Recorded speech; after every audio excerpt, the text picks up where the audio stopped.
आज के टॉपिक जो है वेव ऑप्टिक्स। इसमें पहला टॉपिक जो है वेव ऑप्टिक्स का nature of light. Nature of light में पहले हम लोग देखेंगे corpuscular theory of light. Corpuscular theory of light was given bye, तो पहले कॉर्पस्कुलर थ्योरी के रेस्पेक्ट में तुम लोग एनसीईआरटी बुक में देखोगे Descartes gave the corpuscular model of light and derived that is Snell's law। वो तो ठीक है।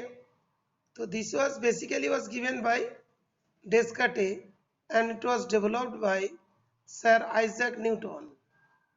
It was further developed by Sir Isaac Newton।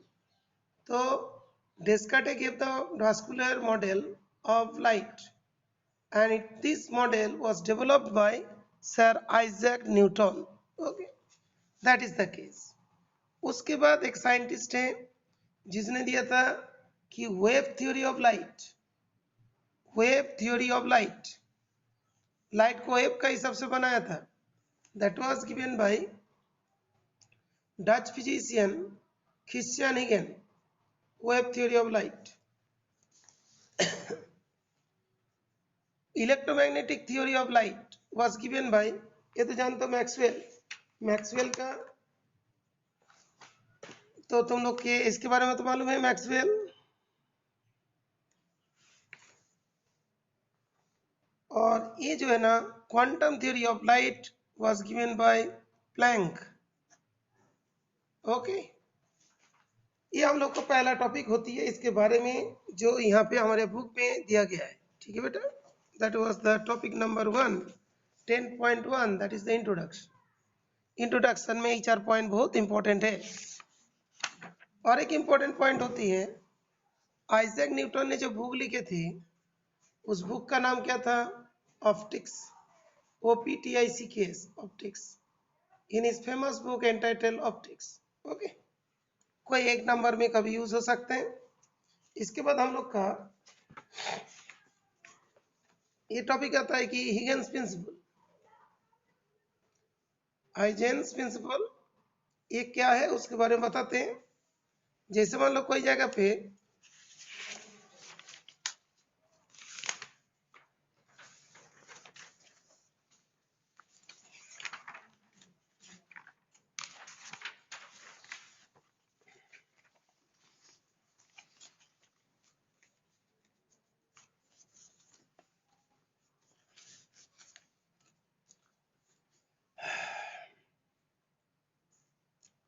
जो हमने कोई क्वेश्चन अराइज करते हैं, जैसे मान लो कि इस जगह पे कोई तालाब है, पानी है इसमें पूरा, ये पॉन्ड है और यहाँ पे पूरी जगह पानी है। किसी ने एक स्टोन को ड्रॉप किया, स्टोन यहाँ पे गिरते ही इसमें वेव प्रोड्यूस होगी, जैसे सर्कुलर वेव प्रोड्यूस होगी और ये धीरे धीरे धीरे धीरे आगे आगे बढ़ते चला जाएगा। ओके, ये सब क्या होता है? क्रेस्ट होता है। Crest, this one also crest, A point and B point. और जो नीचे वाला जो पार्ट होता है, यहाँ पे सी पॉइंट डी पॉइंट बोल रहे हैं, ए एंड बी को बोल गेट खोल। ए एंड बी जो है, A point and B point, they are in same phase. दे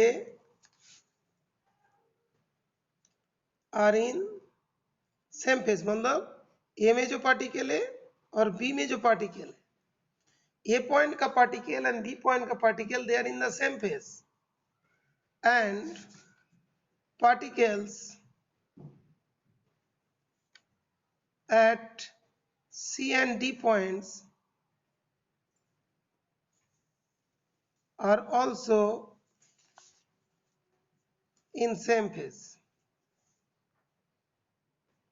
मतलब ऐसा है कि हमने कोई क्वेश्चन बोला ये क्लियर है, सपोज इसी करके बता रहे, जैसे हम बोलते हैं क्लियर है, यस और नो, तो कोई कोई बच्चे लिखते हैं यस यस, तो जो जो बच्चे यस बोल रहा है they are in same phase. कोई वाला बोला है no no no, they are in same phase.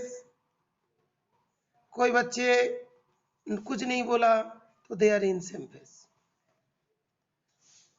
तो जो पार्टिकल्स होती है, जैसे कोई लाइट से, यहाँ पे बहुत सारे पार्टिकल्स होगा, ये सारे पार्टिकल्स को इल्यूमिनेट करेगा, बहुत सारे पार्टिकल्स को इल्यूमिनेट करेगा। जैसे मान लो कि यहाँ पे पत्थर था, इसने वाटर पार्टिकल्स को क्या किया, एनर्जी ट्रांसफर किया, तो कुछ वाटर पार्टिकल्स ऊपर कुछ वाटर पार्टिकल्स नीचे जा रहा है। जो जो ऊपर जाएगा, जो जो पॉइंट्स है क्रेस्ट में, जो जो पार्टिकल है they are in same phase, and trough में जो जो, इसे बोलते हैं क्रेस्ट और इसको बोलते हैं ट्रॉप, वेव जो होते हैं। तो ट्रॉप में जो जो पार्टिकल्स है they are in same phase, crest में जो जो पार्टिकल्स है they are in same phase. तो अभी जितने भी पार्टिकल सेम फेज में हैं, जैसे जितने भी पार्टिकल सेम फेज में हैं, इसी पार्टिकल का जो लोकस होगा, locus means group of particles. जैसे सर्कल के बारे में, हम लोग सर्कल के बारे में क्या कहते थे, ये जो पॉइंट्स होता है सर्कल में है, तो ग्रुप ऑफ पॉइंट्स, नहीं तो इसको क्या बोलते थे, locus of points. Group of points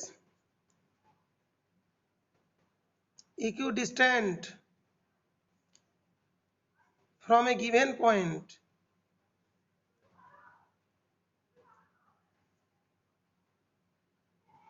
are called circle. Circle का डेफिनेशन नहीं था, तो सर्कल क्या होता है, ग्रुप ऑफ पॉइंट्स होता है which are equidistant from a given point। इस गिवन पॉइंट को सेंटर कहते हैं और गिवन डिस्टेंस को रेडियस कहते हैं। सेम वही यहाँ पे भी ग्रुप ऑफ पॉइंट सारे सेम फेज में है, ये वाला भी बोल सकते हो सेम फेज में, because all are equidistance from the centre, all are equidistance from the centre. ये तो सर्कल का डेफिनेशन होता है, ये तो जियोमेट्री है। और ये 2 डायमेंशन में, ये क्या होता है कि पानी में कहीं पे भी होगा। तो ये जो सारे पॉइंट्स है, पार्टिकल्स है, जो सेम फेज में है, उसी को ही क्या बोलते हैं हम लोग, वेव फ्रंट। यहाँ पे वेव फ्रंट का डेफिनेशन जो हमने पहले लिखा, टॉपिक जो है वेव फ्रंट।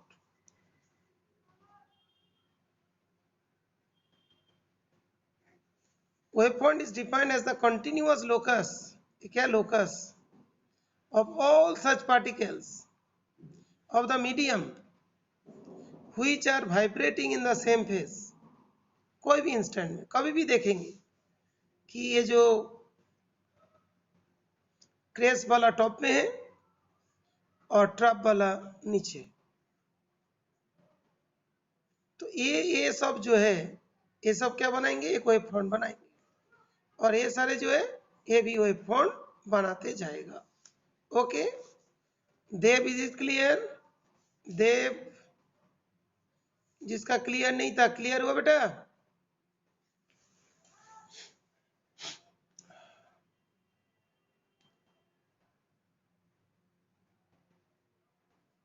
स्फेरिकल का बात नहीं आया अभी तक, स्फेरिकल का बात नहीं आया, ओनली वेव फ्रंट की बात आया।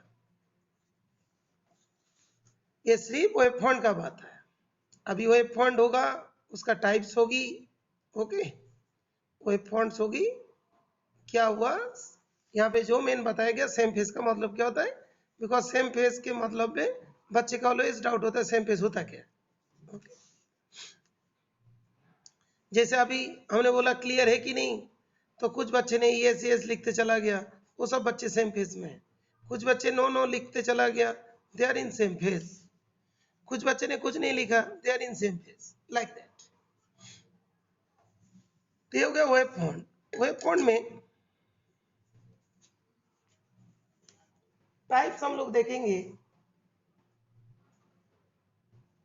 स्फेरिकल है, स्फेरिकल वेब फॉन्ट है, सिलेंड्रिकल है,